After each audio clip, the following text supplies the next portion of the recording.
Kenya's electoral process could be in for a significant shakeup. A proposed amendment to the Elections Act might scrap the requirement for the Independent Electoral and Boundaries Commission, or IEBC, to live-stream presidential election results. But what does this mean for transparency and public trust? Stay tuned as we break down the Elections Amendment, Bill 2024 and its implications on democracy and accountability in Kenya. The Elections Amendment, Bill 2024, currently before the Senate, proposes to delete Section 39 of the Elections Act. This section mandates the IEBC to establish a mechanism for live-streaming presidential election results as they are announced at polling stations. This bill, spearheaded by Senate Majority Leader Aaron Cheruiyot and Minority Leader Stuart Mazzeo, emerges as a product of the National Dialogue Committee, or NADCO. This bipartisan team was formed following the unrest that erupted after President William Ruto's declaration as the winner of the contentious August 9, 2022, presidential election. In the 2022 elections, the Justice and Legal Affairs Committee of the National Assembly opposed an earlier IEBC proposal to eliminate live streaming. At the time, the committee insisted that live streaming was crucial to fostering transparency and public confidence in the electoral process. Live streaming ensures that Kenyans can verify the results announced at polling stations in real time, fostering trust in the final tallies, the committee noted. They argued that the transparency provided by live streaming aligned with the constitutional principles of accountability. However, the proposed amendments could change this.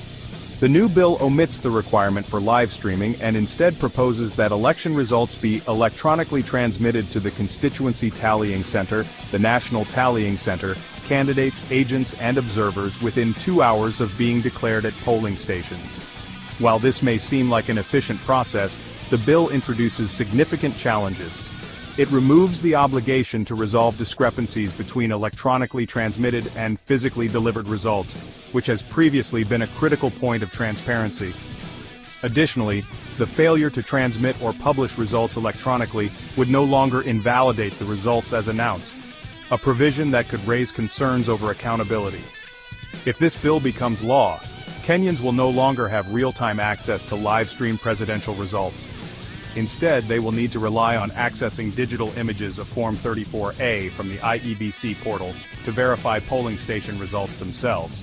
While this allows for some level of verification, it shifts the responsibility for transparency from the IEBC to the public.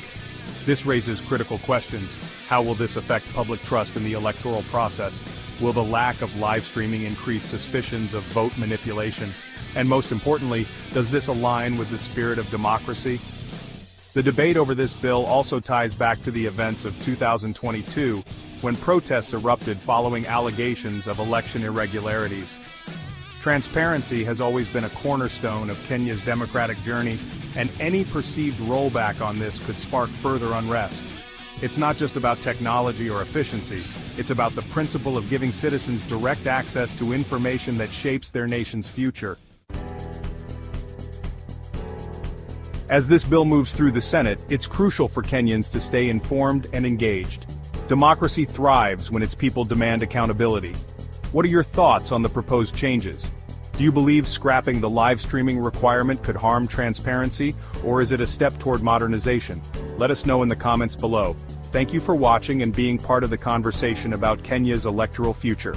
If you found this video insightful, don't forget to give it a thumbs up, share it with your friends, and subscribe to our channel for more updates on stories that matter. Leave a comment on what you think about this new bill. Let's continue to hold our leaders accountable and ensure democracy remains a pillar of our nation.